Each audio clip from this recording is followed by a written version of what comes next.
This is a committee meeting. The purpose of this meeting is to hear information from the staff, applicants, and citizens, and then make a recommendation to the City Council. For each agenda item, the staff will first present the items. The committee and elected officials will have given a chance to ask questions, and then the public will have an opportunity to make a statement. Any action taken tonight in committee meetings will be advisory only and will appear as a recommendation at the City Council meeting, in which the entire City Council will have the opportunity to vote on the matter. We want to hear what everyone has to say, but we ask that the rules of procedure are followed. Anyone who wishes to speak must step up to the microphone up here. You will have 5 minutes to make your statement. Please direct your comments to the committee on the dais and not to individual members of the committee, staff, or anyone in attendance. Public comment is an opportunity to hear from you, and the intent is not a back and forth question and answer. Okay, so we called it to order. Roll call. Chairman Ulbrich. Here. Vice Chair Carney. Here. Mr. Mylart. Here. Mr. Hudson. Here. Ms. Foney. Here. Sir, we have a quorum. We have a quorum. Next item is hear a motion to approve the minutes of the meeting of March 25th. Make a motion. Second. Any comments? Okay. All those who in favor of passing the approve the minutes as they're written, say aye. Aye. Opposed? Okay, these following items now require council action. Item 2.1, you're up. Yes, sir. This is a resolution authorizing the mayor to execute an agreement with Matchblock Design Group for the design and installation of wayfinding sign at the Family Sports Park in the amount not to exceed $49,100. So last budget year, we had this money budgeted for to get these signs done. We didn't get them done last year, trying to get 3 vendors and then all on the same page with proposing a similar sign. Took way longer than we thought, so we pushed it to this budget year.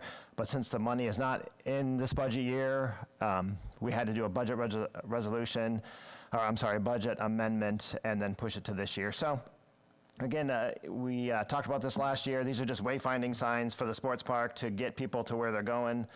Like my computer to work. And here's an example of the signs. Those of you who pay attention notice that Kevin Haggerty's name is spelled wrong, but that would be spelled right on the actual sign, but I did want to note that we know that, and this is not a final rendering. These are just examples of what the signs could look like. Lot A with a P, or just Lot A, different color. So we will, so pending approval, we will move forward with this project. Okay. Anybody have any comments? Anybody in the council? Public? Is there a motion to approve? Make a motion to approve. Second. All those in favor? Roll call. Oh, yep. Chair Ulbrich. Yep. Vice Chair Carney. Yes. Mr. Mylart. Yes. Mr. Hudson. Yes. Ms. Foney. Yes. Motion carries. We will move this on to council. Okay, that'll be on council next Monday. Item 2.2. Okay, 2.2 and 2.3 go hand in hand. This is for the Community Park Enhancement Project, and this is for the replacement of the Caven Center, and it's for the plaza area, the demolition of the Caven Center, and then building the parking lot. So it's just a resolution authorizing the mayor to issue a trade contract agreements recommended by Holland Construction Service for Phase 2 of the Community Park project in an amount not to exceed $6,507,846. So we opened the bids on May 1st right here in this room. We had 16 or 17 different bid packages, everything from grading concrete to electric to brick. The whole gambit of contractors were in here. And after all of the contracts were assigned. We looked at the low bidders. Greg Getty from Holland Construction is here. He interviewed every one of them to make sure that the bids matched up with exactly what we wanted. He's verified them all, and then they've issued a guaranteed maximum price for this project of $6,500,846. I do want to note this does not include certain things, some soft costs is what we're calling them. That's construction, testing, surveying, some things for the building like kitchen equipment, and then also some renovations to the outdoor restrooms and large pavilion, which are still pending. So, but yeah.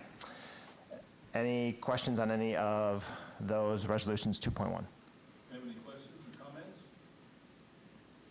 Andrew, you want to talk about how much it was underneath the budget estimate? Yeah, we'll get to that in just a second, but we had for Phase 2, $7,331,000 budgeted in the original estimate that you saw in March. So the final price is going to be around $6,851,000 for the Phase 2. Any other comments or questions? Committee? Council? What do we expect the soft costs to be? They're going to be at that $343,200 or less. So that's the maximum that we'll spend on that. And that's, like I said, everything from testing to surveying to those types of things.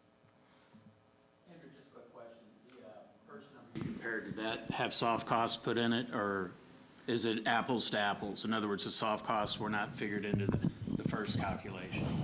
The soft costs were figured into that soft. That's a good question. I don't think I could probably answer that right off the top of my head. Anybody else? Public?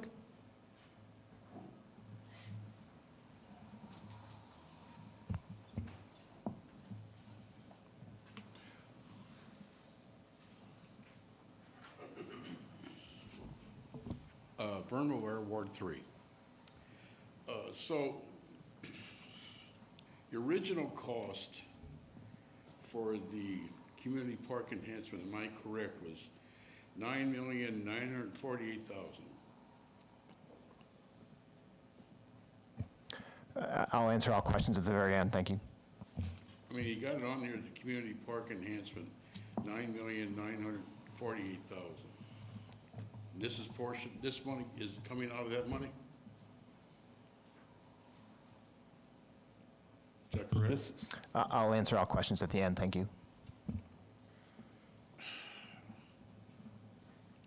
You're saying the $6,507,000 and change comes out of this $9,948,000. So you got $3,440,000 and change left to pursue any other avenues of, because you're saying you're under budget, is what you're telling me, is that correct? You're under budget under your 9 million, you're getting it done for 6.5? Again, I'll answer all questions at the end. well, I think the confusion is the 9 million, whatever it was Phase 1. This is Phase 2. No, your first phase was for the swimming pool, which is $9,950,000. Yeah. Okay, then you got another $9,948,000 for doing what you're doing to the Katie Caven Center and building a new one. That's my interpretation. If I'm wrong, tell me. So your information is out of date. So what you did was Whoa. I mean, it's your information. How's it out of date? because you're looking at information that was a long ago, it's all been updated since then, so you're using outdated information. So those two numbers were budgeted, and now we've gotten the actual numbers, and so this is what we presented, these actual numbers. So the two numbers that you're using were budget numbers, and they were roughly 19.5 million, and that's roughly what the project is. We just sequenced them differently. Okay, so now you're under 20 mil is what you're telling me? That's for correct. both projects. Okay. Now, in the money you had set aside for the community center and taking down of the old Katie Caven Center, I didn't see anything in it for asbestos abatement. Are you gonna tent the project when you take it down? because you failed to tent the project when you took down Paul's Frame Shop, and that asbestos in it.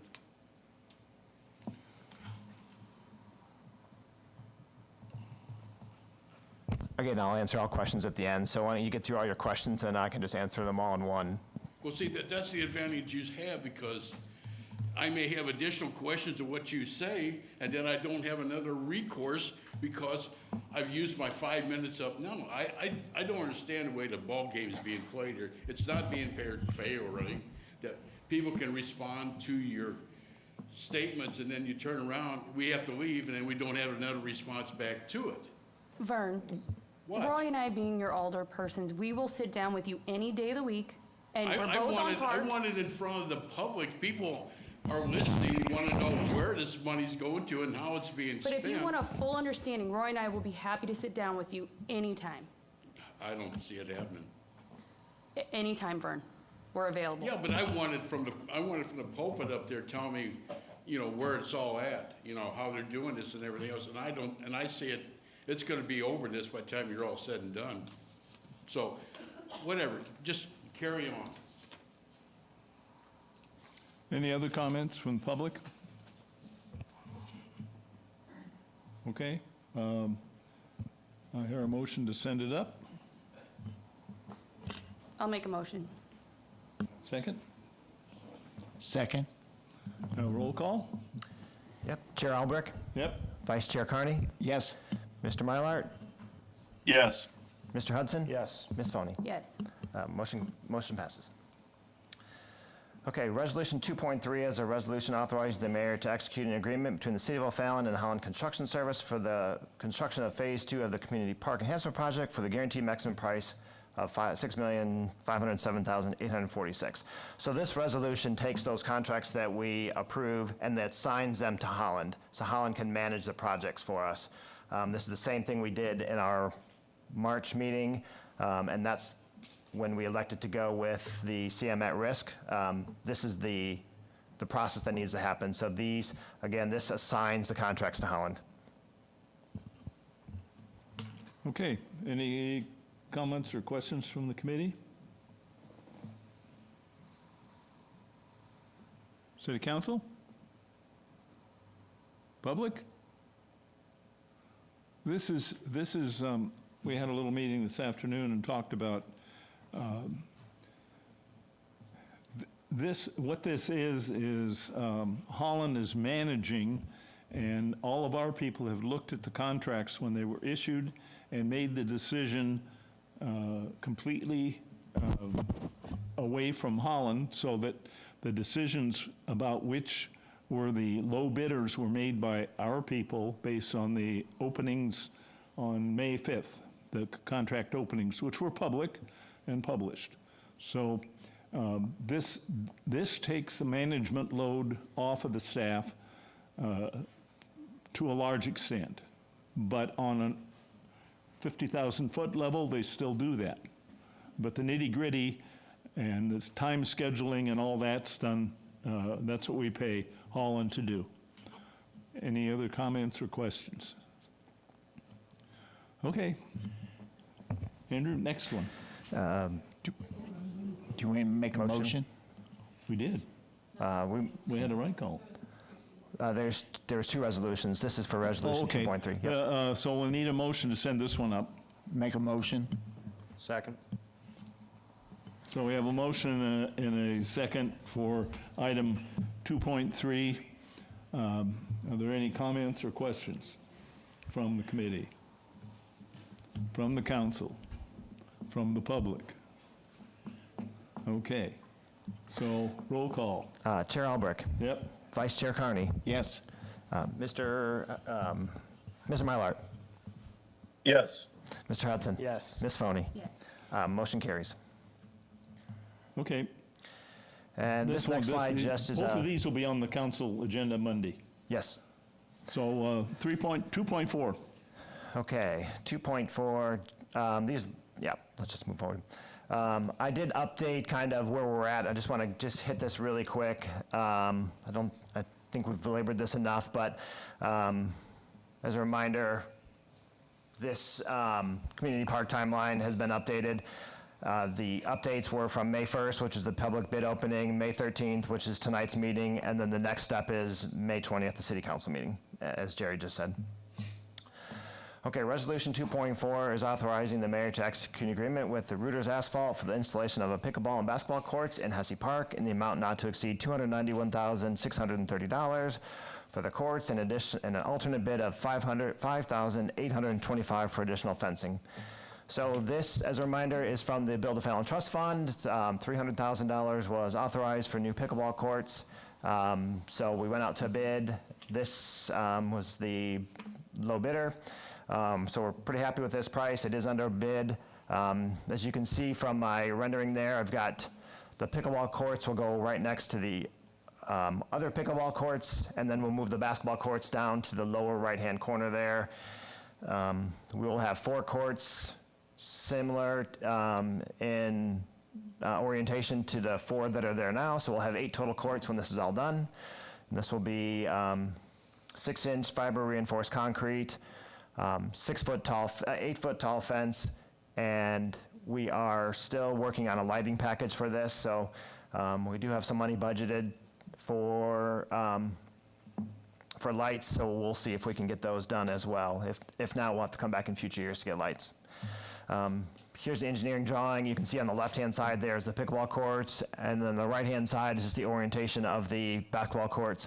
We'll do 1 full-size basketball courts for full-size games, and then 2 smaller warm-up courts or 3v3 courts. These will be much improved over the basketball courts we have there now. So we're excited to have both components as a new addition to Hesse Park. Okay, any comments or questions? I have one. Yeah. On the lighting, how come you didn't put that in with the rest of it? I know you had it budgeted for in there. I wasn't sure if we were going to have enough money to do the lighting, and so I bid the courts first to make sure that we were going to have enough money, and then now we're going to go back and get bids for the lighting. I did get one originally, which is around $40,000, but when we moved the courts from point A to point B, I needed to go back and redo the engineering, so they're working on that now. I have a question. Moving the basketball courts down to that lower red square, is that going to replace, are you going to tear down that little pavilion We will. and replace it? We'll replace it eventually. We're not sure where in yet. this bid? Not in this bid, no. Okay. But yeah, moving the courts down there, I think, is a good thing. It gets them out in the open. It's a little more visible. So yeah, I think that's a good location for the basketball Yeah. courts. This basketball court isn't going to interfere with the ball diamond right there. No, no, The drawing is kind of exaggerated. it is. Okay. Okay. Any other comments or questions? Council? Public? Is there a motion to send it up? Wait a minute. Oh, I'm sorry. Mary Jean Hutchison, Ward 2. Just a few general comments. The pickleball courts need to connect. Most of these courts are connected because people are playing court to court to court and usually rotating and all playing together. And these are close, but not connected. So if they can be connected, it would be a recommendation. Secondly, it was stated by the mayor at a meeting here, at a council meeting, and in the paper that there were going to be 6 courts. And now there's 4. Just a statement. It's in writing, so just wondering where that is. Considering Edwardsville will have 24 here shortly, and we'll have 8. And then the basketball courts are highly used. I was there today. There were kids on them today, older kids.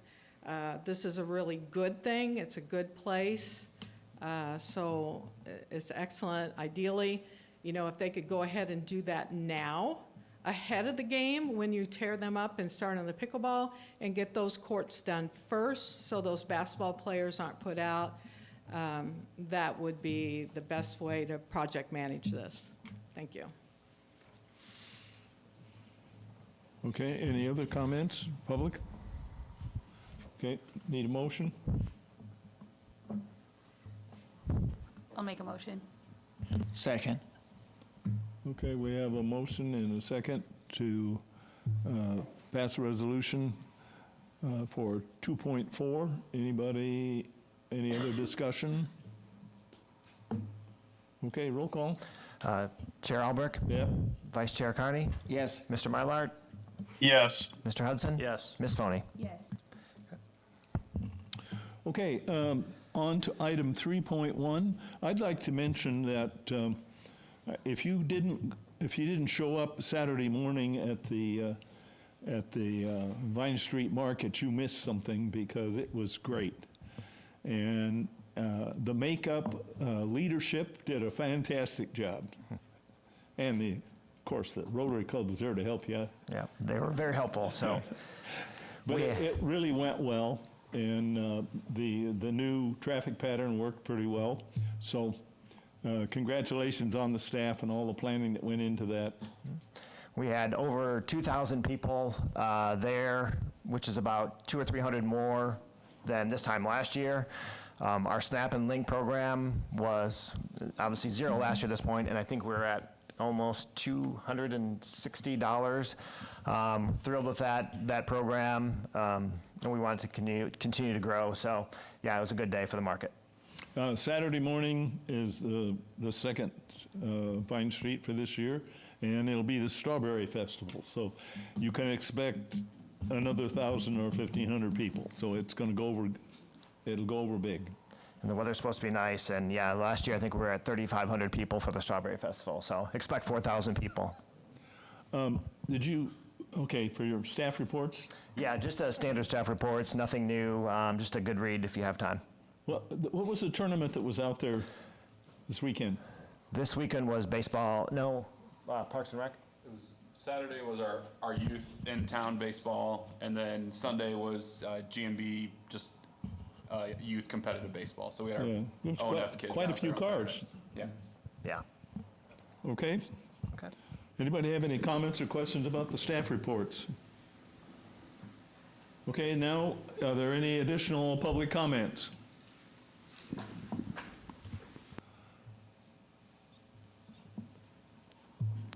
This is a follow-up from the March meeting on the resolution for $36,740 for the expanded parking lot at the park maintenance facility by Kurt Levelet to regrade rock and fence, which was out of code.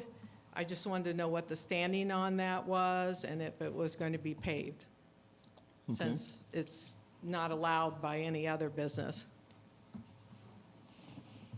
You want to get back to her? Yeah, I can make a comment as soon Okay. as public comments are done. Okay. Anybody else?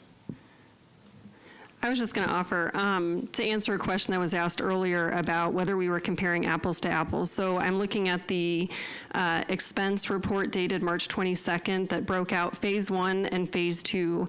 And Phase 2 for the park enhancement did not have soft costs listed on here, so it is an apples to apples. So $7,331,000 compared to $6,851,000. So.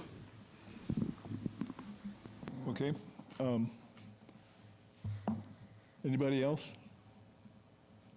Is there a motion to adjourn then, if there's no other business? Do you have something else? Well, do you want me to respond to the comments? Sure. Okay. Okay, a couple of things. I think we've talked about the 9 million versus the entire budget. We did do asbestos testing already on the Caven Center. I've noted that in previous meetings. There is some abatement that needs to be happening in the lower level. There's some lead paint, and there is some there's some tiles that need to be mitigated, but overall, very, very, very minor for a building that's 100 years old. Connecting the courts, yeah, if we can connect them, we can, but we have asphalt on one and concrete on the other. They obviously are connected by a sidewalk there, and they'll be separated by a fence, but to have a fence to go, a gate between to go to one to the other, we won't be able to do that but they will be connected by a sidewalk, so probably 8 foot apart. There's drainage that happens between the two, and I think that's why we couldn't connect them as well. 6 courts versus 4. I don't really remember the 6 court comment. I'll probably leave that one. It's just because I don't remember that comment. But you know, there is a cost involved, and 6 courts would have sent us over budget. So. And then the 36,000. I think the problem with the lot at the Public Works compound was, I think I used the term parking lot, but it's not really a parking lot. It's not a traditional parking lot where customers come or staff comes and parks in it. It's really just our storage area that we're gonna store soccer goals and those types of things, so it is gravel. It is all compacted gravel. It's similar in composition to what we do with the lot for the fire station right next door. But yeah, eventually, long-term, we will have that paved just because it'll become a mess if we don't. So that is the long-range plans. And it'll likely happen someday when we redo Taylor Road, which is going to be needed to resurface. But yeah, it's definitely not a parking lot in the traditional sense. Thank you. I'd just like to add that when a contract comes up for demolition of a building, the people that bid on it come and look. And if there is asbestos remediation required, they identify that. We don't have to identify that to them. So it's already figured in. We don't have to worry that they have to meet the requirements. So. Yeah, so, and Greg has left, or he could have shed some more light on this, but the per Holland, they're not allowed to do the asbestos testing because there could be a conflict there. So that is stuff that'll have to be done through the city. So we'll have to hire a contractor for that. We did hire a company to do the asbestos testing, and then they will also guide us through finding the proper contractor to mitigate that. So that'll be another whole process we'll have to go through. And the costs are, the soft cost that they've already quoted is around 40 to 50,000, so it's not too onerous that we can't handle it. So that's additional to what's in here. Yeah, we'd probably have that. It's probably under the soft cost. I just can't remember off the top of my head. Anybody else? Your motion to adjourn? Motion. Second. All those in favor? Aye. Aye.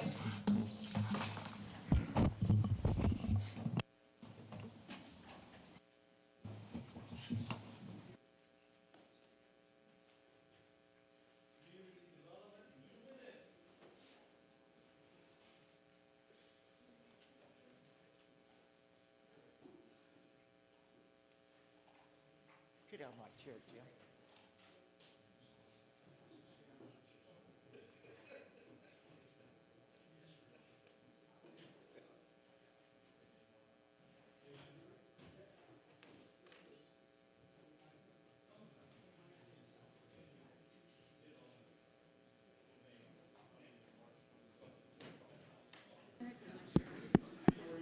Test, test.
Okay, it's 6 o'clock. Let's call this meeting to order for the Community Development Meeting.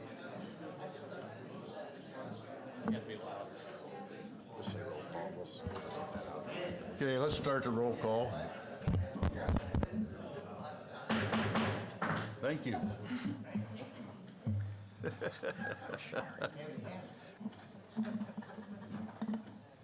Okay, roll call, please.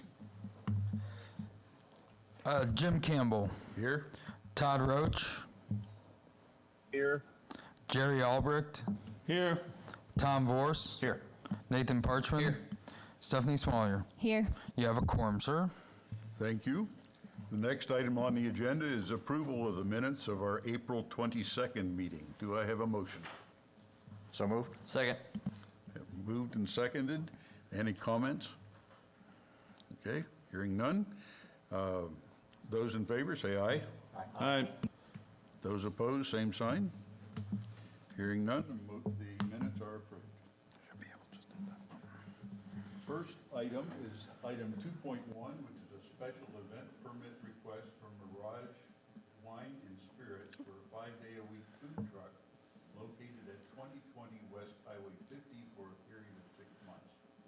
Justin, you want to talk through that? Yep, Abigail's going to present this particular case. Thank you. Today, our applicant is Mirage Wine and Spirits. It is located at 2020 West Highway 50. The food truck name is Flava Fried. They are wanting to operate 5 days a week, Tuesday through Saturday, from 11 to 8 p.m. The food truck has applied for their mobile food vendor license with the city clerk's office. The applicant is requesting for a 5-day-a-week food truck for a period of 6 months.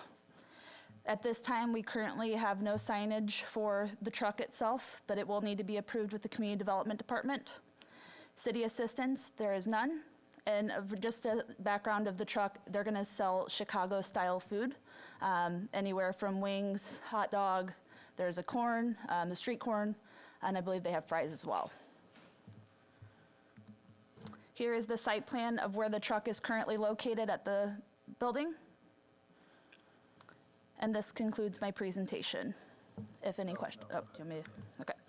All responding departments have provided with conditions below. If the City Council would like to approve this special event, staff recommends approving the following with the following conditions. Per IDOR, food trucks are to register with the state Reg 1 as changing location type business. For this event, St. Clair County and Township would be Caseyville. Because the food and beverage are being sold in O'Fallon, sold in O'Fallon, you are to collect 9.35% in sales tax. 8.35% will be reported and remitted to IDOR for using the ST1 form. 1% is reported and remitted to the city on its municipal food and beverage tax return. We do have a form attached. Food trucks are required to be registered with the Illinois Department of Revenue and report sales tax on ST1 and ST2. Food trucks are not able to use a special event tax coupon. The applicant will need to register their business with the Illinois Department of Revenue at mytax.illinois. All signage must be permitted to meet the City of O'Fallon Code of Ordinances. The O'Fallon Public Safety Department will coordinate with local weather outlets and the National Weather Service to monitor any potential inclement weather to determine if the storm poses an imminent risk to the attendees' life safety. Should such risk arise, the O'Fallon Public Safety Department reserves the right to suspend and end the event. Just so you do know, the applicant is here. If you have questions of the proposed special event permit, David is here to answer those. Is there any comment from the applicant? Do you wish to comment? No. Okay. Okay, thank you. Okay. So is there discussion in the committee? Yes, Jerry. Where is the food prepared? Is it in the truck? Everything is in the truck, yes. I'm sorry? It's in the truck, yeah. Yes, he said yes, it's prepared in the truck. Okay. Any other questions or comments from the committee? Okay. Jim, this is Todd. Yes, Todd. This doesn't really seem like a special event as much as it is a long-term restaurant setup. I would have concerns along the lines of, these are, originally the idea was that these would be special in nature, maybe for some type of event or, some type of gathering that's going on, whether it be city-related or individual business-related. This seems as though they would actually be competing against our brick-and-mortar restaurants, and I'm not sure that I'm really in favor of that. Okay, thank you. Other comments or considerations? Is there a motion to forward this to City Council? We have questions from the council. Yes, Council. On this, we use food trucks for different venues throughout the city, but they're limited in time as far as number of days and the number of hours in a day. And I think to create this like he's wanting it, I don't think that's a good idea. I think what we need to do is leave food trucks, what they're intended for is to go to different venues, because we have, 70-some odd restaurants in O'Fallon. I think we've got enough places to eat. That's my opinion. Okay, thank you. Yes. Mirage has had or applied for food trucks in the past. Can you comment on what that context is? Because they've asked for extended ones, but I don't quite remember it being this. Can you give us some? Yeah, so I can't remember what year it was, but they had a food truck come in like on Mondays or one day a week for a period of 6 months, which we've issued that several different times, like one day a week kind of thing, especially like in our corporate crossing area out by Scott Air Force Base. We've had some of those happen like that. But yeah, we've not had anything submitted 5 days a week, basically running a business out of there. Mayor Roach, you have a comment? Yeah, I think, what you're looking at here is a totally different concept that we've ever allowed. So what you're setting precedents for is, where's the next food truck going to want to set up next to? You have two restaurants or two food servicing places within about 250 feet of where this is going to be setting up.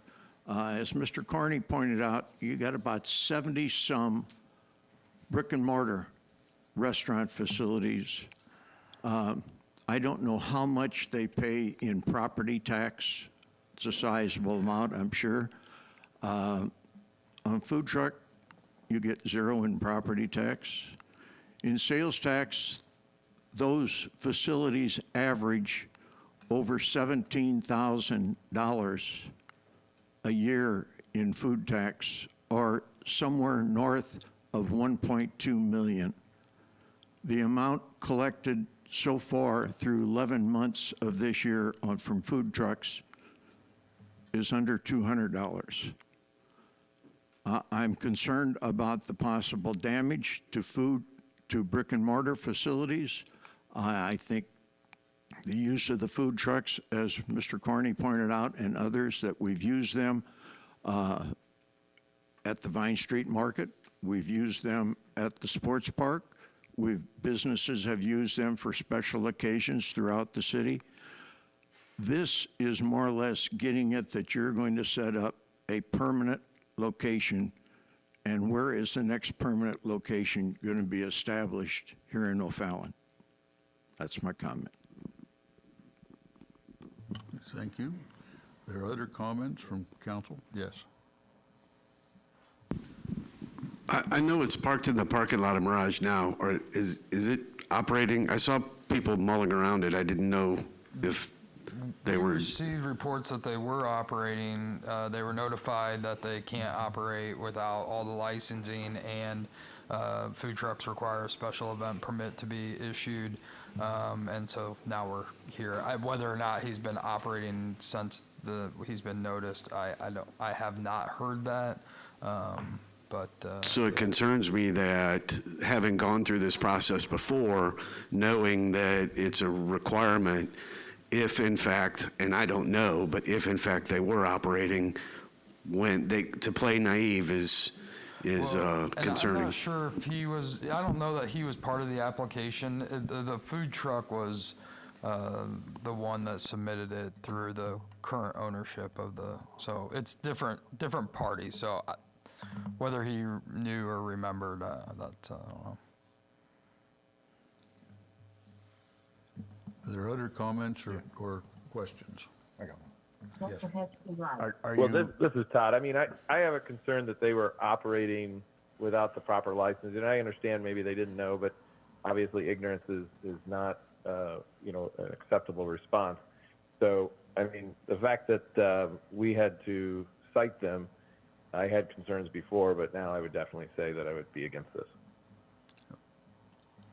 Tom? I agree with everybody who's spoken out against this, and but if we want to change that, we need to change the ordinances. Are you in fact operating right now? I don't. But people.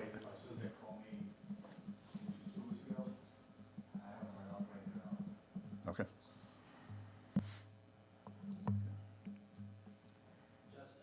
Yes. How would this differ from like a tropical snow? Because I know they set up for extended periods. I had the same concerns, and as everybody's talked about, that's the traffic around there.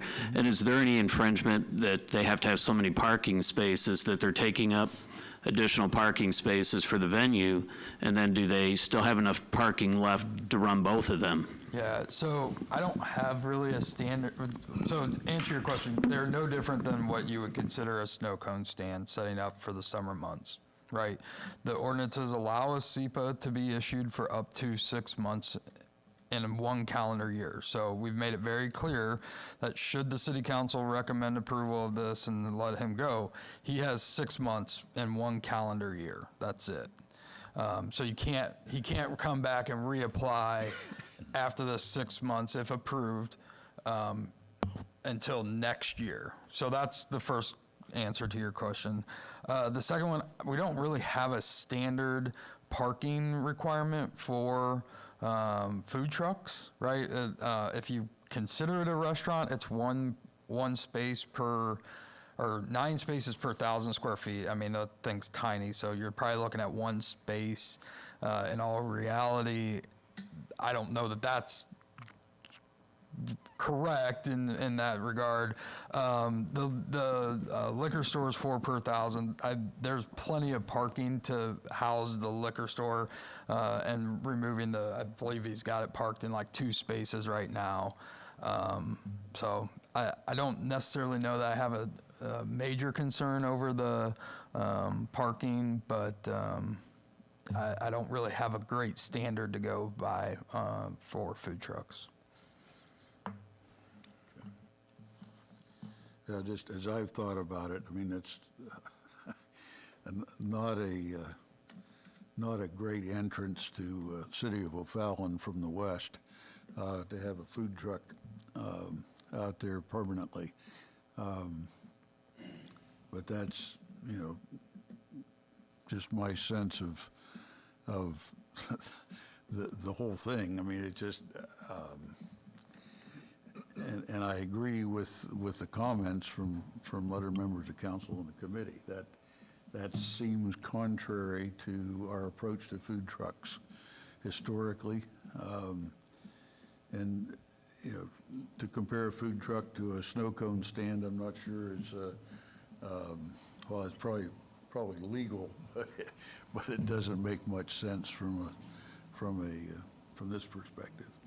So that being said, recommendation from Hey, Jim, can I say something, please? Yes. All right, so I think that if, the fact that it's comparable to like a tropical snow or a snow cone, I think that it should be acceptable. And I think the fact that, being a small business owner, I feel that we need to support our small businesses, especially in a time where it is hard. And if it is only a 6-month span, why are we going to make exceptions for snow cones but not a food truck? And it's on his own property, so it's not like it's impeding on somebody else in that aspect either. The other consideration that I had is that is a very busy corner, extremely busy. And so, combining a food truck with a liquor store, there's no control over what the patrons do once they're back in their cars. I don't know, it looks like a great opportunity to become a hangout, and I think that's probably something that we don't want to see. I know that there's other thoughts along that line, but yes, Jerry. I would be more than happy to show you a picture of what happens in a municipality who got behind the power curve on regulating food trucks. Portland, Oregon is where I will unfortunately admit I came from, but there are in residential areas and on corner lots, there'll be 6 or 8 of these things parked there together. The city has had one heck of a time trying to regulate them. And I think we need to look at what we're doing, because basically what you're saying here is you're opening a restaurant. And if that's, the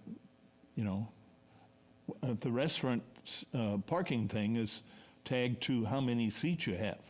So he's got no seats, so he doesn't have to have any parking. I mean, come on. This is stretching the definition of special event a long, long ways. I think the code is pretty clear that an event can be for 6 months by issuance of the city council. So I'm very confident in the fact that this could be considered a special event permit. I can't approve it. The only people that could approve it is the city council. So we didn't recommend it. I don't know if you noticed that. We typically provide recommendations. I don't disagree that I think this is a potential issue long-term that should probably be addressed if this gets approved.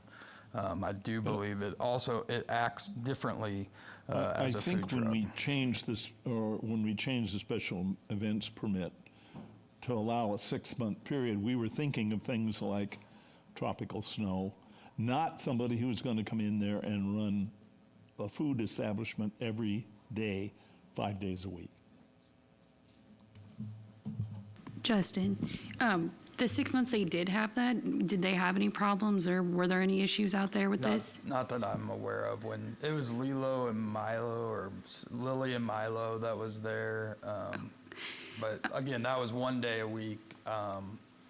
Never got any complaints on it. Listening to everybody, I think I went back today and I read the ordinance from 18 when it was last amended. And I think we can all agree since then the world has changed just a little bit as far as food and how we consume things and, transient trucks like this. I mean, we enjoy them all down at the market. So I think it's something that we need to take this opportunity to really look at and set something into stone, because that ordinance is severely lacking. And I actually I like what Stephanie said. I kind of agree. We have all these businesses, and as long as they abide by the rules and the ordinances, if it's your private property, you have the right to do what you choose. So I do kind of agree with that as well, too. Other comments, considerations? Public? Vern?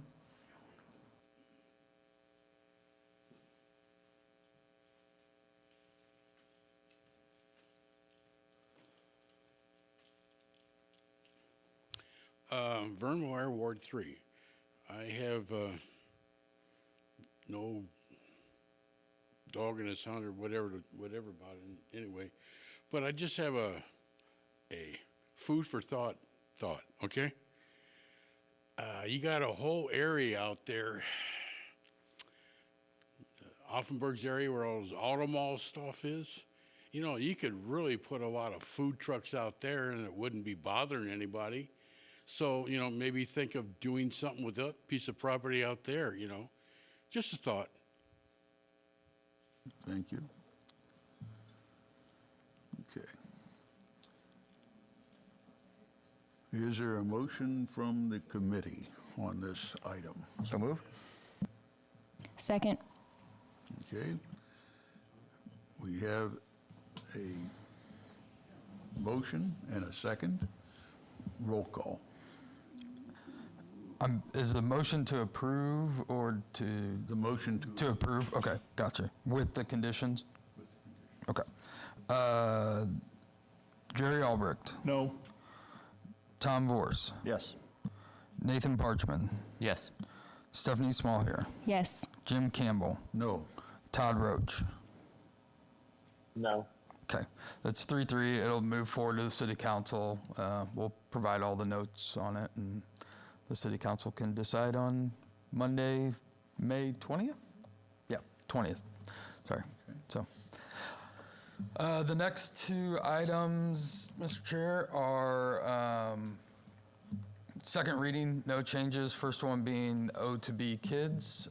So if you have any questions, happy to answer that, but there are no changes to that.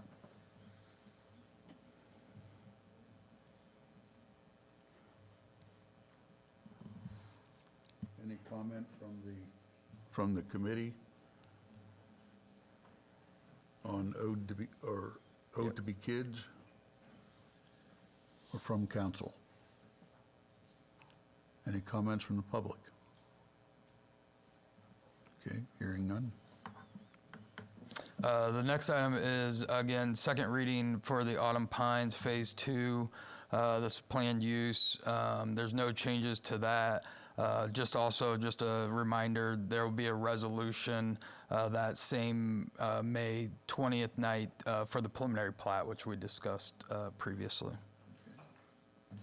Any comments on Autumn Pine Phase 2 from committee? From council? Any comment from the public? Yes, sir. I've been here before. My name's Ken Cole. And I would like to invite any of the members of the committees or councils to take a look at the drainage in that neighborhood. I have been located there for 55 years. I've seen 4 streets dump into the ditch that's on our property. I have a parking lot for a used car lot next door, which is draining with somebody else's, which is draining into that ditch. And now we're going to have 200 more people sitting in the back with roofs, gutters, parking lots, and a retention pond to drain into the same ditch. The property that's there, I don't think most of the committee has been on that property. You need to walk it. It's a swamp. It's heavily vegetated. It'll be cleaned off and asphalted, and it's going to shed the water to that same ditch. You cannot support the drainage unless the city's going to go in there and clean out the thing from front to back. It's heavily infiltrated. I drove all the streets, and it's actually encroaching on the backs of the houses on the west side, but it definitely needs to be addressed in the whole scheme of your project. I'll be more than happy to provide a tour to anybody or information to anybody. It has to be done because it's a water issue currently, and it's going to be a lot worse. I've talked to Mr. Osborne, and had a little conversation with him.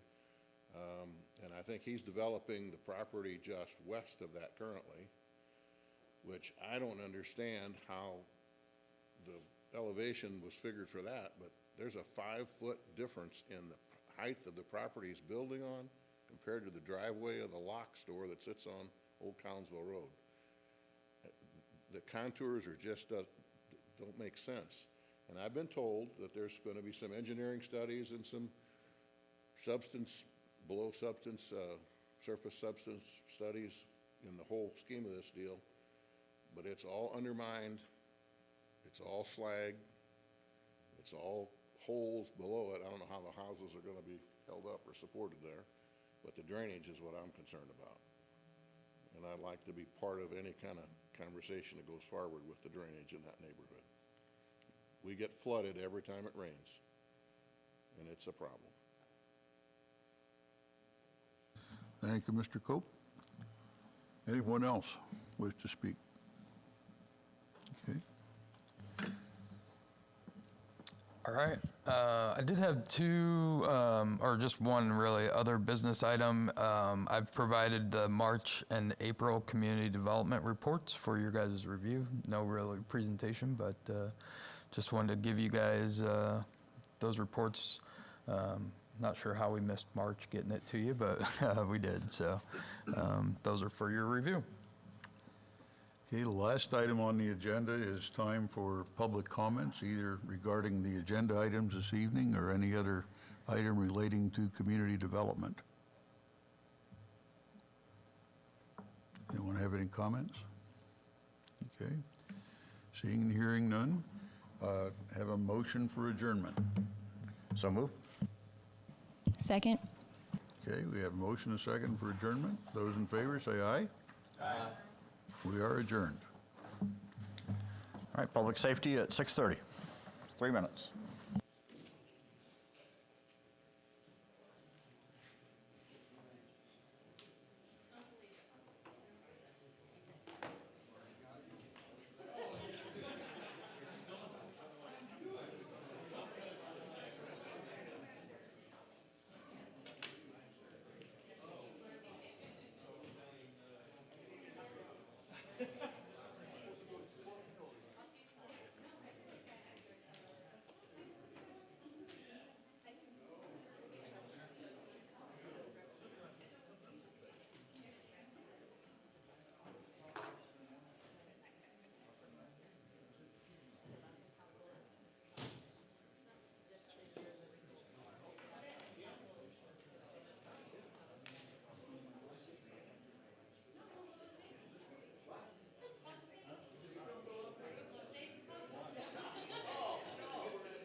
Mr. Blackburn, can you please be quiet? Just kidding. We're not starting. Just kidding.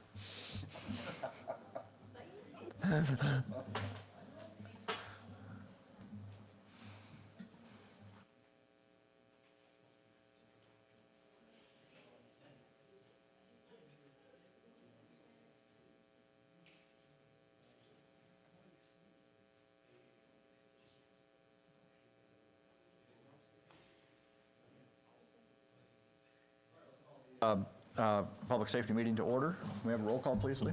Councilmember Vorst. Here. Councilmember Van Hook. Here. Councilmember Lotz. Here. Councilmember Rosenberg. Present. Councilmember Phoney. Here. All right, we have a quorum, so can we have a motion to approve the minutes? So moved. Second. All in favor, say aye. Aye. Any opposed? All right, minutes are approved. Chief, we got 2.1, mutual aid agreement. This is a standard mutual aid agreement that we already have in place with Muscuda Ambulance Services and O'Fallon Shiloh EMS. Recently, during an audit with the IDPH, they requested that we update all of our mutual aid agreements. Generally, we're not required to update a mutual aid agreement. It just stays in effect unless something changed. There's no change to this, so we're in the process of updating these mutual aid agreements with Muscuda, Abbott, MedStar, and Rural Med, some of the other ones, but this is the first one that's going to come down the pipeline. So, yeah, we recommend approving this. All right, any discussion? Council? Rest of the council, public? All right, can we have a motion to approve? So moved. Second. We have a motion and a second. Roll call, please. Councilmember Vorse? Yes. Councilmember Van Hook? Yes. Councilmember Lotz? Yes. Councilmember Rosenberg? Affirmative. Councilmember Foney? Yes. All right, 2.2. This is a resolution adopting the St. Clair County Multi-Hazard Mitigation Plan. This is something new coming down the pipeline from St. Clair County Emergency Management Emergency Management. Recently, the FEMA, federal government, has required that if you want to be involved in the multi-hazard mitigation plan for the county, then we had to provide them some paperwork, and we had to adopt the resolution adopting that mitigation plan. That way we would be eligible for any type of federal funds should we have any type of natural disaster or require our emergency plan to be activated in floodings or tornado or any kind of large scale event. So. Nobody likes federal funds more than me, so can we have any discussion from the committee? Council? Public? All right, can we have a motion to approve, please? So moved. Second. Motion and a second. Can we have a roll call, please? Councilmember Vorse? Yes. Councilmember Van Hook? Yes. Councilmember Lotz? Yes. Councilmember Rosenberg? Affirmative. Councilmember Foney? Yes. That brings us to 2.3. It's an ordinance amending the Code of Ordinances of the O'Fallon, Illinois, Chapter 78, Schedule 1, no parking zones, ordinance number 1774. Essentially, what you're looking at on the screen is on 5th Street between Vine and Apple. Okay, so we've had no parking that has already existed on 5th Street between Vine and Parkview along the north side. What we're recommending is extending that no parking from Parkview until Apple. Currently, it's allowed to have parking on both sides of the street, the north and the south, as it is on Parkview as well. When we measured those roads, Parkview is about 6 foot wider than East 5th Street there, so that allows for a little bit better traffic flow with parking on both sides. And this was, it was agreed upon that we would restrict the parking on the north side of East 5th right there, would still allow parking on the south side. We've spoken to, I know Councilmember Foney and Carney have spoken to the neighbors and notified them of the parking situation, and they're in support. And then we've talked to the Parks Department as well, and it doesn't affect anything with them, with Camp Cavens. And I believe when we end up tearing down the Katie Cavens Community Center, there's going to be ample parking for people.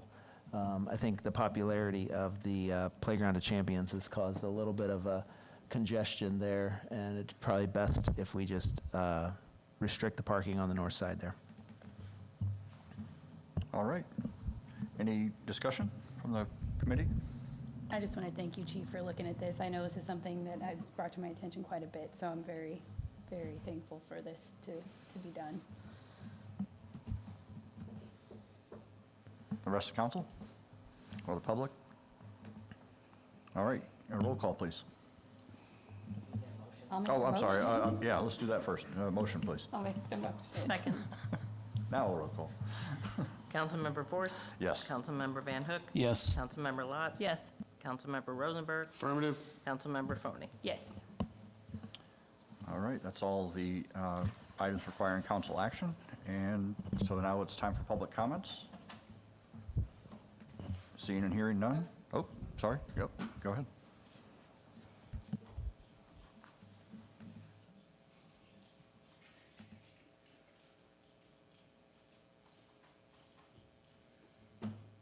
Vern Ware, Ward 3. Just a question, I don't know how the police department wants to handle whatever, just a thought I had. I noticed that when the high school is out jogging or whatever, they're running for cross-country, they're running through down State Street, running through, and all the intersections along there. And it presents a situation where traffic doesn't know what to do because they're running through a regular crosswalk. I just, when limited running for me, but anyway, in the military, you used to have crossing guards whenever you were marching your troops or moving your troops or whatever to protect, road guards or whatever we used to be called. That way, the public was aware that these individuals were coming through. I mean, I see it so much going down State Street that, through the intersections, through Lincoln, through Cherry, and whatever, that, the traffic gets really confused because of that. So it's just a thought. I don't know what can anything be done about it. I don't know if you need to talk to the school, or maybe if they're running cross country, maybe they ought to go out in the country. Thank you. Thank you, Vern. Chief. Chief, I don't want to put you on the spot, but I noticed the traffic sensors are going up on Pierce today, and the temporary measures for traffic calming have been out for a couple weeks. Any comment or anything about that? I've driven down it several times. I think, well, we'll see what the data is. I'm a big fan of data and what the data will show. Right. So I'll reserve comment until there, but I know that it slowed me down when I was going down the street, because when you're driving across those things, you don't want to go fast. Right. People tend to care about their cars. Yeah. Haven't had a chance to talk to the residents yet, but I will. And so far, so good, I think. It looks promising. How long will the sensors be up before we? That's something that Jeff Taylor was doing. Okay, That was the company that they hired. I'm not exactly certain. I think there were a few weeks or a month. Actually, I just spoke with Jeff Taylor earlier today, and he said he wanted them to be out for a little while before they started collecting the data, and that the monitors were going to go out this week. And then they were going to be out for a period of weeks so they could collect the data. So, great. Thanks, Walter. Anybody have anything else? I do. Yes. Just for everyone's knowledge, this week is National Police Week. So if you see an officer, thank them for their service. We have some of the finest in the area. And next week is EMS Week. And on the 21st, which is next Tuesday, we will be having an open house. EMS will be having an open house at the public safety facility from 5:30 until 8, I believe. So come on out and tour our public safety facility and see what they have to offer. So. All right, thank you. Can we have a meeting or a motion to adjourn? So moved. All in favor, say aye. Aye.